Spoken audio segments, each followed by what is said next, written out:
안녕하세요. 안녕하세요. 네, 이번 시간부터 이 요한계시록에 대해서 약 30시간에 걸쳐서 살펴보는 시간을 갖겠습니다. 우리가 성경 제일 마지막 권 이 요한계시록이라는 제목을 보게 되는데, 이거는 좀 더 자세히 말씀드리면은 이 사도 요한이 기록한 예수 그리스도의 계시, 이것을 좀 줄여서 요한계시록 이렇게 이해하는 것으로 보면 되겠습니다. 이 요한계시록이 기록된 배경을 살펴보면은 먼저 누가 기록했는가를 살펴보면은 주님의 12 제자 중에 하나이고, 또 요한복음과 이 요한서신서를 기록한 이 사도 요한이 기록한 것을 보게 됩니다. 요한계시록 처음 시작하면서도 그렇고, 특히 1장 9절에 보면은 이 요한계시록을 기록한 이 사도 요한은 자신을 이 편지를 받는 사람들의 형제라 이렇게 말씀하는 것을 보게 됩니다. 언제 기록했는가? 기원 후 95년부터 96년경에 이 성경책 중에서 가장 나중에 사도 요한이 기록된 것입니다. 또 어디서 기록했는가? 이 소아시아 해변에서 약 65km 떨어진 이 밤모섬이라는 그 섬이 있는데, 이 사도 요한이 신앙 때문에 그곳에 유배됐는데 거기서 기록을 했습니다. 또 무엇을 기록했는가? 요한이 직접 보고 이 들은 환상과 또 메시지와 또 장차 일어날 이 예언에 대해서 기록을 했습니다. 또 어떻게 기록을 했는가? 이 요한계시록 처음에 보면은 천사를 요한에게 보내서 지시하시고 이 환상을 보여주셨다고 말씀하고 있습니다. 또 왜 이 요한계시록을 기록했는가를 살펴보면은 당시에 그 핍박 중에 있는 이 성도들에게 반드시 속힐될 일을 알리고, 또 그들에게 이 회개와 충성을 공고하면서 이 소망 중에 승리하도록 이 요한계시록을 기록을 했습니다.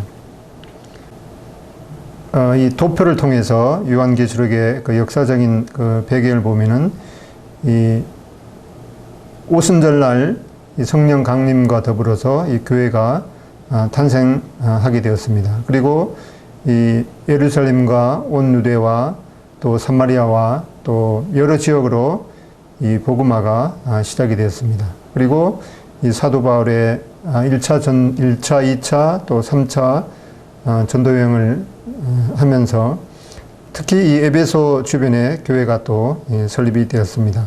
그리고 AD 64년 이 로마시의 이 화재 사건이 발생하게 됩니다. 그리고 67년에 이 베드로와 또 바울이 순교를 당하게 되고, 또 AD 70년 이 예루살렘이 회파되게 됩니다. 그리고 AD 90년 이 그 전반기에 이 로마 황제 중에 이 도미티안 황제라고 있는데, 이 도미티안 황제는 이 자신을 신으로 섬길 것을 그렇게 명했습니다. 여기에 반발하는 특히 이 그리스도인 그 지도자들을 이 반발하는 섬에 이 유배를 보냈는데, 여기에 이 사도 요한이 유배를 가게 되었습니다. 그리고 이 96년경에 이 도미티안이 이제 폐위가 되게 되는데, 그 무렵에 이 요한계시록이 쓰여진 것을 보게 됩니다. 특히 이 요한복음 21장 이 18절에 보면은 이 베드로의 그 순교를 주님께서 예고하고 있습니다. 늙어서는 내 팔을 벌리게 될 것이다. 이렇게 그 베드로에 대해서 베드로의 특히 순교를 예고하고 있고, 또 요한복음 21장 22절에 보면은 주님께서 이 사도 요한에 대해서 말씀하기를, 내가 올 때까지를 이 그를 머물게 할지라도, 여기 그는 이 사도 요한이죠. 그를 머물게 하고자 할지라도 너에게 무슨 상관이냐, 이렇게 사도 요한의 특별한 이 사역을 예고하고 있습니다. 그리고 이 요한계시록과 이 창세기를 비교해 보면은 이 창조에 대해서 창세기는 처음 하늘과 이 처음 땅의 창조에 대해서 말씀하고 있습니다. 그리고 요한계시록은 이 새 하늘과 새 땅, 신천 신지의 창조에 대해서 말씀하고 있습니다. 그리고 인간에 대해서는 창세기는 에덴 동산에서 시작과 또 추방에 대한 내용이 나오고 있습니다. 그리고 계시록은 새 예루살렘에서의 이 영생하는 내용을 말씀하고 있습니다. 그리고 이 창세기는 이 생명나무로 가는 길이 막히게 되고 계시록에는 이 생명나무를 다시 먹게 되는 그런 내용이 나옵니다. 또 범죄에 대해서는 창세기는 범죄의 그 시작과 계시록은 그 죄와 형벌의 마침이 내용이 나옵니다. 그리고 그 생사에 대해서는 이 창세기는 어떻게 죽게 될 것을 말씀하고 있습니다. 그리고 계시록에는 다시 사망이 없고 이 부활과 이 영생에 대한 내용이 나옵니다. 그리고 마귀에 대해서는 창세기는 마귀의 세력이 세상에 침투하는 내용을 말씀하고 있고 계시록에서는 이 마귀의 영원한 파멸에 대해서 말씀하고 있습니다. 그리고 창세기는 이 저주가 시작되었고 계시록에는 다시 저주가 없다고 말씀하고 있습니다. 그리고 혼인에 대해서는 창세기는 첫사람 아담과 하와의 이 혼인에 대해서 말씀하고 있고 계시록에는 어린 양과 신부인 이 교회의 혼인에 대해서 말씀하고 있습니다. 그리고 창세기는 이 말씀을 이 가감해서 이 범죄토록 유혹했는데 계시록에 대해서는 말씀을 가감하는 자에게 형벌이 더할 것을 말씀하고 있습니다. 그리고 창세기는 이 빛과 어둠 또 밤과 낮을 나누는 내용에 말씀하고 있는데 계시록은 이제 밤이 다시 없고 이 하나님께서 친히 빛이 되신다고 말씀하고 있습니다. 창세기에서 이제 바벨탑을 쌓아서 하나님을 대적한 내용이 나왔는데 계시록에는 바벨론의 영원한 파멸에 대해서 말씀하고 있습니다. 그리고 창세기는 이 첫사람 아담이 세상을 다스리게 되었지만 실패한 내용이 나오고 계시록에 대해서는 이 둘째 아담 주님께서 통치하는 그 통치가 영속할 것을 말씀하고 있습니다. 그렇게 해서 이 계시록에서 취급된 그 위대한 진리들은 창세기에서 시작해서 이 성경 전체에 흐르는 계시들의 완성이 되겠습니다. 네, 그리고 특히 이번을 통해서 이 요한계시록에 대한 내용을 살펴보게 되는데 이 요한계시록 매 장을 이렇게 볼 때마다 시작되는 말씀이 사도 요한이 내가 보니 어떠한 그 내용에 대해서 말씀하고 내가 보니 이렇게 해서 이 요한계시록은 이 처음에 우리가 살펴봤듯이 사도 요한에게 주님께서 보여주신 그런 환상에 대해서 사도 요한은 그것을 이제 글로 기록하고 또는 그 메시지를 기록한 그런 그 내용인데 그렇게 해서 이 요한계시록을 살펴보게 될 때 이 많은 그 그림들을 그러니까 성경 내용들을 이제 자세하게 보여주는 그런 많은 그림들을 보게 될 텐데 특별히 이 그림은 그 크리스탄 아티스트인 이 테드 라르손이라는 분이 주로 그린 그림인데 여기에서는 그분의 그 저작권 허락을 얻어서 사용함을 말씀드립니다. 이 요한계시록 1장 1절로 2절에 보면은 예수 그리스도의 계시라 이는 하나님이 그에게 주사 반드시 속히 일어날 일들을 그 종들에게 보이시려고 그 천사를 그 종 요한에게 보내어 알게 하신 것이라. 여기 아까 우리가 이 요한계시록이 기록된 그 연대가 AD 95-6년 경이라고 말씀하고 있는데 그때 사도 요한에게 말씀하셨던 이 반드시 이 속히 될 일은 지금 이 요한계시록 기록되었는지 거의 2000년이 이렇게 되어가고 있는데 여기 반드시 속히 될 일은 이 사람의 그 시간의 관점이 아닌 이 하늘의 관점에서 이해해야 되겠습니다. 주님께서는 이 하루가 1000년 같고 1000년이 하루 같다고 이렇게 말씀한 것을 보게 됩니다. 그렇게 해서 이 계시록은 예수 그리스도의 계시이고 이것은 또 예언의 책인 것을 보게 됩니다. 계시록 1장 3절에 보면은 이 예언의 말씀을 읽는 자와 듣는 자들과 그 가운데 기록한 것을 지키는 자는 복이 있나니 때가 가까움이라. 이렇게 이 요한계시록 시작하면서 말씀하고 있고, 또 이 요한계시록을 이제 끝맺으면서 다시 이 내용을 반복하고 있는데, 보라 내가 속히 오리니 이 두루마리의 예언의 말씀을 지키는 자는 복이 있으리라 하더라. 이렇게 말씀하고 있습니다. 특별히 여기에 이 지킨다는 그런 말은 이 계시된 진리의 빛 안에서 이 살아가는 것을 말씀하고 있습니다. 그렇게 해서 이 예언을 단지 지적으로만 해석하는 자들이 아닌 이 하나님의 말씀을 이 마음에 새기려는 자들에게 복을 주실 것을 시종일관 말씀하고 계십니다. 1장 4절로 6절에 보면은 이제도 계시고 전에도 계셨고 장차 오실 이시며 그의 보좌 앞에 있는 7 영과 또 충성된 증인으로 죽은 자들 가운데서 먼저 나시고 땅의 임금들의 머리가 되신 예수 그리스도로 말미암아 은혜와 평강이 너희에게 있기를 원하노라. 우리를 사랑하사 그의 피로 우리 죄에서 우리를 해방하시고 그의 아버지 하나님을 위하여 우리를 나라와 제사장으로 삼으신 그에게 영광과 능력이 세세토록 있기를 원하노라. 아멘. 이렇게 사도 요한이 기도하는 내용을 보게 되는데, 여기 이 기도의 내용을 보면은 이 3계조로 이렇게 아주 정교하게 고백하는 것을 보게 되는데, 이제도 계시고 전에도 계셨고 장차 오실 분, 이 주님을 가리켜서 이 시간을 초월하신 분, 과거도 계시고 지금도 계시고 이 장차 오실 그런 분으로 말씀하고 있습니다.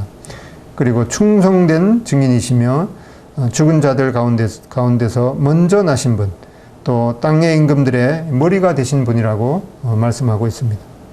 특별히 이 요한계시록에 쓰여질 당시에는 이 로마가 거의 전 세계를 지배하고 있었지만은 여기 주님께서 그 모든 이 권세를 뛰어넘는 땅의 임금들의 머리가 되신 분이라고 말씀하고 있습니다. 그렇게 해서 이 고난을 당하는 이 성도들이 이 말씀을 생각하게 될 때 위로와 또 힘을 얻게 되었습니다.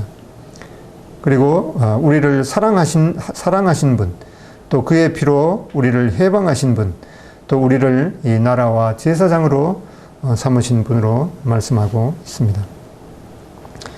여기 사도행전 1장 11절에 보면은 갈릴리 사람들아 어찌하여 서서 하늘을 쳐다보느냐, 너희 가운데서 하늘로 올려지신 이 예수는 하늘로 가심을 본 그대로 오시리라. 주님께서 이제 승천하실 때 여기 보면은 너희 가운데서 하늘로 올려지신 이 예수는 하늘로 가심을 본 그대로 오시리라. 주님께서 승천하실 때 구름이 예수님을 가리어서 보이지 않게 되었는데, 주님께서 다시 오실 때에도 이 구름 가운데 오실 것을 말씀하고 있습니다.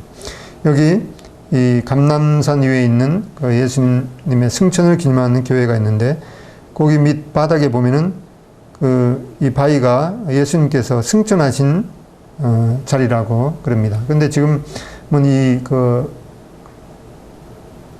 여기 이 관리 권한이 이 아랍권에 있기 때문에 주님께서 다시 재림하시지 못하도록, 원래는 이 뚜껑이 없었는데 재림하시지 못하도록 뚜껑을 이렇게 씌워놨다 그러는데, 참 그 아이러니인 것을 보게 됩니다. 또 계시록 1장 7절에 볼지어다 구름을 타고 오시리라.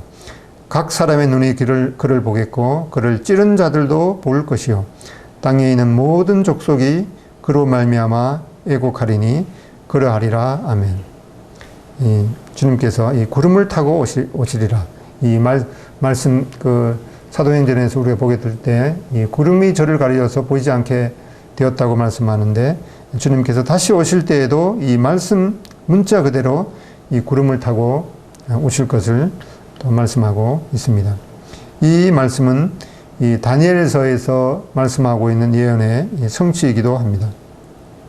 다니엘서 7장 13절로 14절에 보면은 내가 또 밤 환상 중에 보니 인자 같은 이가 하늘 구름을 타고 와서 옛적부터 항상 계신 이에게 나아가 그 앞으로 인도되매 그에게 권세와 영광과 나라를 주고 모든 백성과 나라들과 다른 언어를 말하는 모든 자들이 그를 섬기게 하였으니 그의 권세는 소멸되지 아니하는 영원한 권세요 그의 나라는 멸망하지 아니할 것이니라.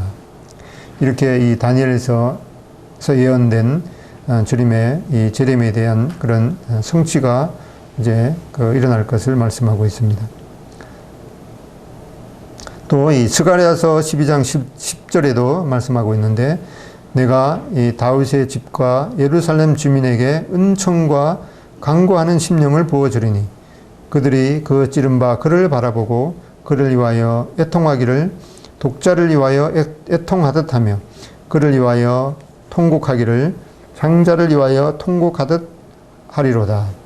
또 이러한 스가랴 예언이 성취되는 것을 보게 되고 또 주님께서 이 마태복음 24장 30절에서 친히 말씀하신 것의 성취이기도 합니다. 마태복음 24장 30절에 보면은 그때에 인자의 징조가 하늘에서 보이겠고 그때에 땅의 모든 족속들이 통곡하며 그들이 인자가 구름을 타고 능력과 큰 영광으로 오는 것을 보리라. 주님께서 이렇게 분명하게 말씀하셨습니다. 그럼 여기서 이제 예수님의 초림과 이 재림의 비교를 살펴보면은 예수님의 초림에서는 사람들을 구속하기 위해서 오셨습니다. 그러나 재림 때에는 이 통치하기 위해서 오시게 됩니다. 예수님께서 초림 때에는 이 비천하게 오셨는데 이 재림 때에는 영광 중에 오시는 것을 보게 됩니다. 초림 때에는 소수의 목격자들이 있었지만 재림 때에는 모든 사람이 목격하게 된다고 말씀하고 있습니다. 초림 때에는 주님을 거부하고 주님을 찔렀지만 재림 때에는 주님을 거부한 자들이 심판을 받게 됩니다. 초림 때에는 주님을 십자가에 달며 조롱했지만 재림 때에는 주님을 믿지 않은 자들이 애곡하게 된다고 말씀하고 있습니다. 초림 때에는 예수님께서 유대 베들레헴에서 나셨는데 재림 때에는 감람산에 그 발이 서실 것을 말씀하고 있습니다. 이렇게 해서 예수님의 초림 때에 유대 베들레헴에서 처녀의 몸에서 나실 것이라는 그 말씀 그대로 성취되었던 것처럼 이 재림 시에도 이 재림에 관한 그 말씀이 문자 그대로 성취될 것을 우리가 믿고 기대하게 됩니다. 계시록 1장 8절에 보면은 주 하나님이 이르시되 나는 알파와 오메가라 이제도 있고 전에도 있었고 장차 올 자요 전능한 자라 하시더라. 여기 이 알파와 이 오메가는 특히 이 신약 성경이 헬라어로 기록이 되었는데 이 헬라어의 알파벳의 제일 첫 자이기도 하고 이 오메가는 제일 마지막 자입니다. 이렇게 해서 주님께서는 이 처음과 또 마지막인 것을 이렇게 나는 알파와 오메가라는 말씀으로 해주고 계십니다. 이제 이 사도 요한이 예수님의 증거로 인해서 이제 유배되었을 때 내용을 말씀하고 있는데 요한계시록 1장 9절로 11절에 보면은 이 나 요한은 너의 형제요 예수의 환난과 나라와 참음에 동참하는 자라 하나님의 말씀과 예수의 증거를 인하여 밤모라 하는 섬에 있었더니 주의 날에 내가 성령에 감동하여 내 뒤에서 나는 나팔 소리 같은 큰 음성을 들었으니 이렇게 말씀하고 있습니다. 특히 여기 사도 요한은 이 자신을 이 성도들의 이 형제라고 이렇게 말씀하고 있습니다. 이런 뒤에서 나팔 소리 같은 큰 음성을 들었다고 말씀하고 있는데 너 보는 것을 써서 책에 써서 에베소, 서모나, 버가모, 도아디라, 사데, 빌라델비아, 라오디게아 7개 교회에 보내라 라는 큰 음성을 듣게 되었습니다. 특히 여기에 이 밤모섬의 위치와 또 7교회의 그 위치를 이렇게 보게 됩니다. 이 사진은 이제 반모섬의 이 전경인데, 이 반모섬은 이 남북으로 약 12km, 또 동서로 7km의 그 크기의 섬인데, 이 대부분 이 돌로 되어 있고, 이 당시에는 이 사람의 접근이 통제된 일단 섬이었습니다. 그때 이 집권자들에게 이 유업이 되는 사람들을 이 유배지로 보내었는데, 이 도미티안 황제는 이 자신을 신으로 숭배하지 않는 이 그리스도인, 특히 지도자들을 죽이거나 또 이곳에 유배시킨 것을 역사를 통해서 살펴볼 수가 있습니다. 이것은 이제 사도 요한이 이 계시록을 썼던 이 반모섬 동굴로 알려져 있습니다. 그 내부에 보면은 이러한 모습을 보게 됩니다. 계시록 1장 12절로 16절에 보면은 이제 사도 요한이 주님의 그 환상을 보게 되는데, 몸을 돌이켜 나더러 말한 음성을 알아보려고 하여 돌이킬 때 7 금촛대를 보았는데, 촛대 사이에 인자 같은 이가 발에 끌리는 옷을 입고 가슴에 금띠를 띠고 그 머리와 털의 희기가 흰 양털 같고 눈 같으며 그의 눈은 불꽃 같고 그의 발은 풀무에 단련한 빛난 수석 같고 그의 음성은 많은 물소리와 같으며 그 오른손에 7별이 있고 그 입에서 좌우에 날선 검이 나오고 그 얼굴은 해가 힘있게 비치는 것 같더라. 이렇게 사도 요한이 본 주님의 환상에 대해서 기록하고 있습니다. 특히 여기 보면은 이 7 촛대를 보게 됐는데, 촛대라기보다는 그 금등대라고 이렇게 보는 게 더 맞겠습니다. 그 당시에는 이제 촛대가 없었기 때문에 이 금등대로 이렇게 보게 되는데, 이 구약에서는 이 줄기가 이 하나이고 또 가지가 7인 이 성막의 등대가 이 하나님의 영광을 발할 그런 책임을 부여받은 이스라엘의 상징이었습니다. 이 이스라엘이 이 하나님을 증거하는 데 실패하게 되는데, 이제 여기 보면은 이 7개의 등대가 각각 독립적으로 서 있는 그런 모습을 보게 되는데, 여기서 이 교회가 이 민족적인 그런 증거가 아닌 이 독립적인 이 회중의 증거라는 것을 보게 됩니다. 이 주님께서 이 7 금촛대 사이에 발에 끌리는 옷을 입고 이렇게 다니시는 모습을 보게 됩니다. 주님의 사도 요한이 본 이 주님의 모습에 대해서 요약해 보면은 이 전체적인 모습이 인자 같은 이라고 말씀하고 있습니다. 이것은 이 구약에서부터 예언된 주님의 메시아이신 주님에 대해서 보게 됩니다. 이 발에 끌리는 옷을 입으셨다고 말씀하고 있는데, 이것은 특히 이 대제사장 되신 주님의 모습을 보게 됩니다. 그리고 가슴에 이 금띠를 띠고 계시다고 말씀하고 있는데, 이 모습은 바로 이 만왕의 왕이신 주님의 모습을 보게 됩니다. 또 머리와 이 털에 희기가 흰 이 양털과 이 눈 같다고 말씀하고 있는데, 이것은 주님께서 이 지혜로 다스리시고 이 성결하신 그런 모습을 보게 됩니다. 또 눈이 이 불꽃 같다고 말씀하고 있는데, 이것은 통찰력과 이 공의로우신 주님의 모습을 보게 됩니다.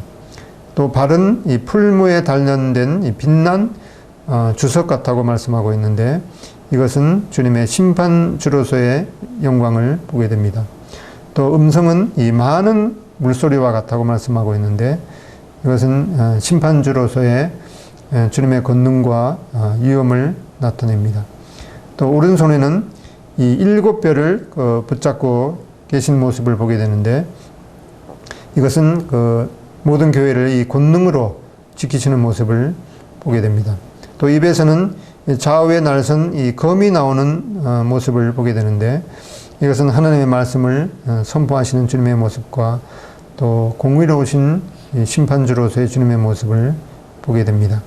이 얼굴에는 해가 힘있게 비치는 것 같다고 말씀하고 있는데, 이것은 주님의 이 영광과 또 거룩에 대해서 말씀하고 있습니다. 이러한 영광의 모습을 보게 될 때 이 사도 요한은 말씀하기를 내가 볼 때 그 발 앞에 엎드러져 죽은 자 같이 되었다고 말씀하고 있습니다. 여기 그 등대와 이 별은 그것이 지상의 그 밤의 배경이고 또 주님께서 지상에 계시지 않은 그런 기간을 상징적으로 말씀해 주시는 것을 보게 됩니다. 그렇게 해서 주님께서 다시 오실 때에는 이 날이 밝게 되고 또 해가 떠오를 것을 말씀하고 그때 이 등대와 별은 별을 위한 시간은 더 이상 존재하지 않게 되는 것을 보게 됩니다. 베드로후서 1장 19절에 보게 되면은 또 우리에게는 더 확실한 예언이 있어 어두운 데를 비치는 등불과 같으니 날이 새어 샛별이 너희 마음에 떠오르기까지 너희가 이것을 주의하는 것이 옳으니라 이렇게 말씀해 주고 있습니다. 이 사도 요한은 이제 1장 17절 후반절에 보면은 그가 오른손을 내게 얹고 이르시되 두려워하지 말라 나는 처음이요 마지막이니 곧 살아있는 자라 내가 전에 죽었었노라 볼지어다 이제 세세토록 살아있어 사망과 음부의 열쇠를 가졌노니 이렇게 거의 죽은 자 같은 이 사도 요한에게 주님께서 손을 얹고 말씀하시는 것을 보게 됩니다. 여기 방금 우리가 읽었던 그가 오른손을 내게 얹고 가라사대 두려워 말라 나는 처음이요 나중이니 곧 산자라 이렇게 주님께서 자신에 대해서 말씀하고 있는데 이사야서 44장 6절에 보게 되면은 이스라엘의 왕인 여호와 이스라엘의 구속자인 만군의 여호와가 말하노라 나는 처음이요 나는 마지막이라 나 외에 다른 신이 없느니라 이렇게 이 처음과 마지막이라고 이렇게 말씀하고 있는 이 구약의 여호와 되신 하나님께서 바로 이 신약의 주 예수님인 것을 우리가 보게 됩니다. 그러면 이제 교회 가운데서 이 제사장 겸 또 재판장으로 활동하시는 인자 되신 주님은 어떤 모습으로 자신을 계시하셨는지 다시 한번 살펴보면은 나는 처음이요 나중이니 이렇게 주님께서는 스스로를 말씀하셨습니다. 이것은 시간을 초월하는 영원하신 이 하나님인 것을 보게 되는데 이사야서 41장 4절에도 보면은 누가 처음부터 만대를 불러냈느냐 나 여호와라 처음에도 나요 나중 있을 자에게도 내가 곧 그니라. 또 이사야서 44장 6절에 보면은 이스라엘의 왕인 여호와 이스라엘의 구원자인 만군의 여호와가 이같이 말하노라 나는 처음이요 나는 마지막이라 나 외에 다른 신이 없느니라. 이렇게 주님께서 나는 처음이요 나중이니 이렇게 말씀하신 것이 곧 이 시간을 초월하는 영원하신 하나님이신 것을 주님께서 스스로 말씀하고 계십니다. 두 번째에 보면은 곧 산자라 내가 전에 죽었었노라 이렇게 말씀하고 계시는데 이것은 주님 자신을 영생하시는 하나님으로 말씀하고 계십니다. 다니엘서 4장 34절에 보면은 이에 내가 지극히 높으신 이에게 감사하며 영생하시는 이를 찬양하고 경배하였나니 그 권세는 영원한 권세요 그 나라는 대대에 이르리로다. 여기 하나님을 가리켜서 영생하시는 이라고 이렇게 말씀하고 계시는데 주님께서 곧 산자라 내가 전에 죽었었노라 이렇게 말씀하심으로 주님께서는 이 스스로를 영생하시는 하나님으로 말씀하고 계십니다. 그리고 세 번째 볼지어다 이제 세세토록 살아있어 이렇게 말씀하고 계시는데 이것은 세세토록 결코 죽지 않는 영광 중에 살아계신 하나님이심을 선포하고 계십니다. 또 네 번째로 사망과 음부의 열쇠를 가졌노니 이렇게 말씀하시는데 이것은 주님께서 이 생명과 영혼의 절대적 주관자이신 하나님인 것을 말씀하고 계십니다. 마태복음 10장 28절에서 주님께서 친히 말씀하시기를 몸은 죽여도 영혼은 능히 죽이지 못하는 자들을 두려워하지 말고 오직 몸과 영혼을 능히 지옥에 멸하실 수 있는 이를 두려워하라. 또 계시록 20장 14절에 사망과 음부도 불못에 던져지니 이것은 둘째 사망 곧 불못이라. 이 마지막 때 이제 이 사망과 음부도 이 다시 없는 그런 것을 말씀하고 계십니다. 이 열쇠에 대해서 그 성경에 나온 내용을 살펴보면은 이사야서 22장 22절에 보면은 내가 또 다윗 집의 열쇠를 그 어깨에 두리니 그가 열면 닫을 자가 없겠고 닫으면 열 자가 없으리라. 또 마태복음 16장 19절에 내가 천국 열쇠를 내게 주리니 내가 땅에서 무엇이든지 매면 하늘에서도 매일 것이요 내가 땅에서 무엇이든지 풀면 하늘에서도 풀리리라 하시고 또 이제 여기 보게 되는 계시록 1장 18절에 곧 산자라 내가 전에 죽었었노라 볼지어다 이제 세세토록 살아있어 사망과 음부의 열쇠를 가졌노니 이렇게 말씀하고 있습니다.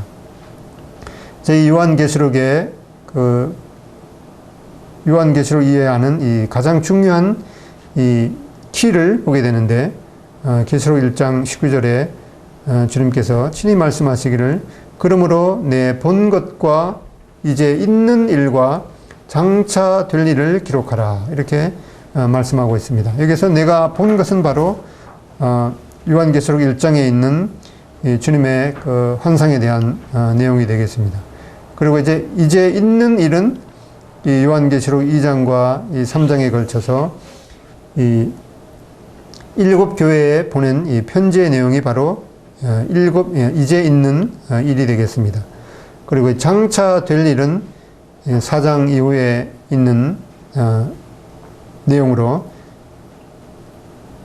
주님께서 이제 사도 요한을 이 하늘로 올리우셔서 이 마땅히 될 일을 보여주신 그런 내용이 바로 장차 될 일이 되겠습니다. 이렇게 해서 이 요한계시록 1장 19절에 있는 이 내가 본 것 이것은 주님의 환상에 대한 계시록 1장의 내용이 되겠고 이제 있는 일은 계시록 2장과 3장에 걸친 이 현재 이 교회 시대를 말씀하고 있는 그리고 장차 될 일은 이 4장 이후에 대한 그 내용이 되겠습니다.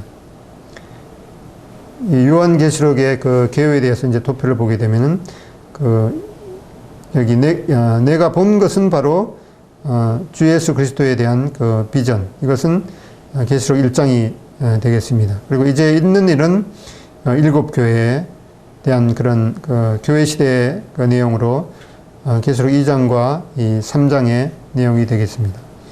그리고 요한계시록 이제 4장을 시작하면서 주님께서는 이 교회의 그 대표자가 되는 이 사도 요한을 이 하늘로 올리우셔서 이 천상의 비전을 보게 됩니다. 많은 성경학자들은 이 장면이 바로 그리스도인들이 이 휴거되는 그런 장면이라고 분별하고 있습니다. 그리고 이제 6장과 이 6장에서 18장에 걸친 이 내용은 이 다니엘의 이 70번째 일회가 되는 이 7년 동안에 일어나게 될 이 7년 환란기 7 봉인과 7 나팔과 또 7 대접 심판에 대한 내용이 되겠습니다. 그리고 이제 그 계시록 19장에 보게 되면은 이제 그 하늘나라에서 천국에서 이제 이 주님께서 다시 재림하시게 될 그런 그 내용을 말씀하고 있습니다. 그리고 계시록 20장을 시작하면서 주님께서 이 1000년 동안 이 땅에서 통치하게 될 그 천년 왕국에 대한 내용이 나오게 됩니다. 그리고 이제 계시록 21장과 22장은 그 지금 보게 되는 이 땅과 또 이 하늘이 그 사라지고 불로 그 태워지고 이 새 하늘과 이 새 땅이 열리게 되는 그런 내용이 되겠습니다. 그리고 이 천년 왕국이 끝난 이후에 바로 이 크고 흰 보좌의 심판, 이 백보좌의 심판에 대한 내용이 20장 그 후반부에 나오고 있습니다.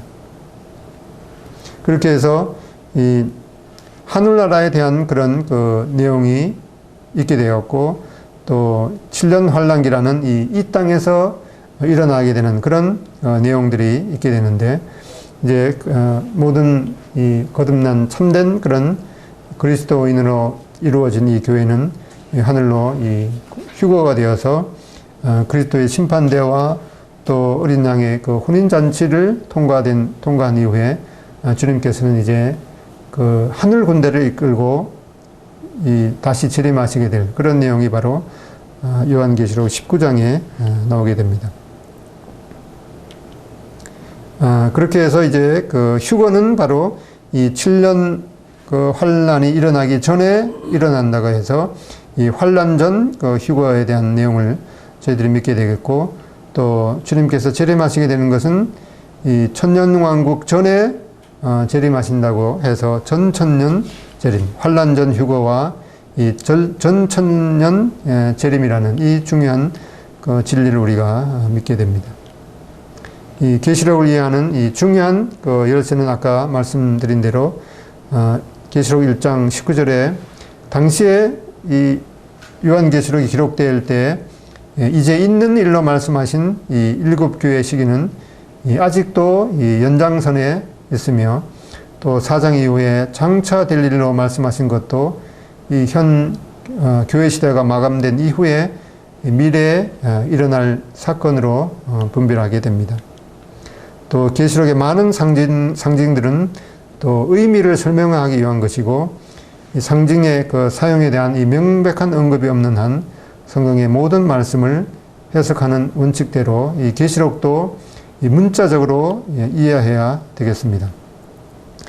그리고 계시록을 기록한 이 사도 요한조차도 이 사도 요한이 본 그런 그 환상과 그 메시지에 대해서 다 이해할 수 없었던 것을 우리가 그 살펴보게 되는데, 이 요한계시록 이해하게 될 때 우리가 겸손한 심령으로 주님의 깨닫게 하심을 구하며 또 말씀을 순종하도록 해야겠습니다. 이 요한계시록을 이제 그 이해하게 되면서 이 7 그 봉인과 그 7 나팔 또 7 그 대접이라는 이러한 그 7년 환란기의 그 심판을 그 새 시리즈의 심판을 보게 되는데, 그 이 새 시리즈의 그 심판에 대한 그런 그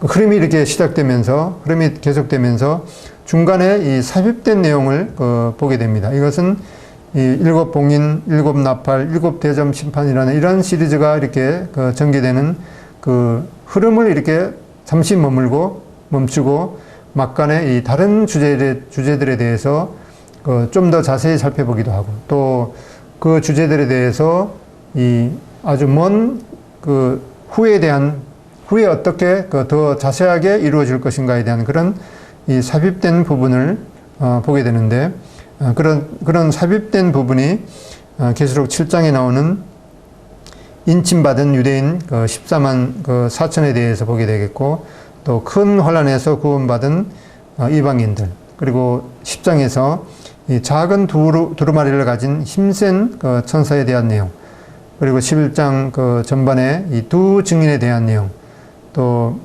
12장에 이 여자와 또 큰 용에 대한 내용, 또 13장에 두 짐승에 대한 내용, 또 14장에 재림과 이 최후 심판을 예고하는 내용, 그리고 17장과 18장에 걸쳐서 이 바벨론의 이 멸망에 대한 내용, 이러한 내용들은 이 7 봉인, 7 나팔, 7 대접, 이 심판의 시리즈의 그 흐름과 이 어떤 때는 별로 이렇게 상관이 없이 앞에 오기도 하고 뒤에 오기도 하는 그런 이 삽입된 부분임을 잘 이해를 해야겠습니다.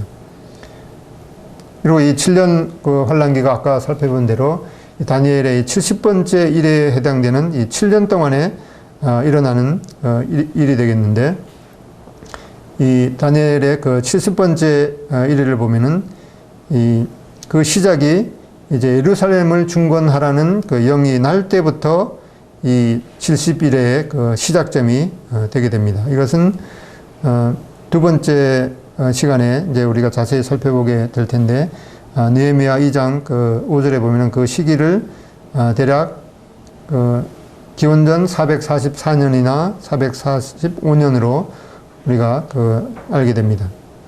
그렇게 해서 이제 69 일회가 지나게 되고 그 사이에 이제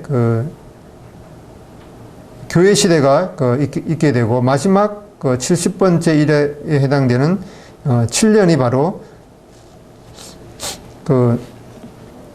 일곱 봉인, 일곱 나팔, 일곱 대접 심판의 시리즈가 해당되는 7년 동안이 되겠는데, 이것은 한때, 두때, 이 반때로 말씀하기도 하고, 또 3년 반이라고 말씀하기도 하고, 또 42개월로 말씀하기도 하고, 또 1260일 이렇게 말씀하기도 합니다. 그렇게 해서 이 69일에가 끝나는 지점이 바로 이 왕이 나타나는 그런 시기를 말씀하고, 바로 그 직후에 주님께서 끊어 없어지게 될 것을 말씀하고 있습니다. 그리고 그 성읍과 성소를 회파하려니와, 이것은 주님께서 예언하신 대로 AD 70년경에 성취된 것을 보게 됩니다. 그리고 마지막 다니엘의 70번째 일회의 시작점이 바로 그 한 일회 동안의 언약을 이제 굳게 정하는 것을 말씀하고 있고, 또 그 일회의 절반의 제사와 예물을 금지할 것을 말씀하고 있습니다. 또 계시록 1장 20절에 보면은 내가 본 것은 내 오른손에 7별의 비밀과 또 7 금촛대라. 7별은 7 교회의 사자요 7 촛대는 7 교회니라. 여기 특별히 주님께서 사도 요한에게 말씀하기를 내가 본 것은 오른손에 7별의 비밀이라고 이렇게 말씀하고 있는데, 특별히 이 비밀은 주님께서 특정한 7교회를 선택하신 것과 또 언급한 7교회를 말씀하고 있는 언급하시는 그 순서에 이런 비밀이 있는 것을 보게 됩니다. 이 요한계시록을 우리가 공부하면서 어떻게 이 하나의 말씀을 적용할 것인가에 대해서 살펴보게 되면은 모든 성경이 그렇듯이 특히 이 계시록을 읽고 또 듣고 지키는 자들, 곧 계시된 진리의 비단에서 행동하고 살아가는 자들에게 하나님의 특별한 복이 있을 것을 약속하셨습니다. 이 모든 성경 말씀처럼 이 계시록에 기록된 이 하나님의 말씀은 반드시 이 문자 그대로 속히 이루어질 것을 우리가 믿게 됩니다. 또 예수님께서는 처음과 나중이며 세세토록 살아계신 전능하신 이 하나님임을 우리가 믿고 찬양하게 됩니다. 또 주님께서는 모든 교회의 상황을 정확하게 아시고 또 공의로 판단하실 것을 우리가 믿게 됩니다. 그렇게 해서 우리는 주 예수 그리스도의 영광스러운 재림을 사모하고 또 그분이 하신 모든 일들로 인해서 주님을 경배하게 됩니다.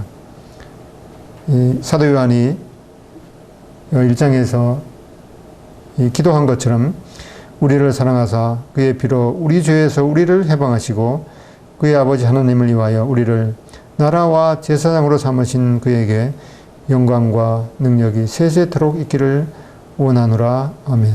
이것이 우리들의 또 찬양과 감사와 또 기도가 되어야겠습니다. 감사합니다.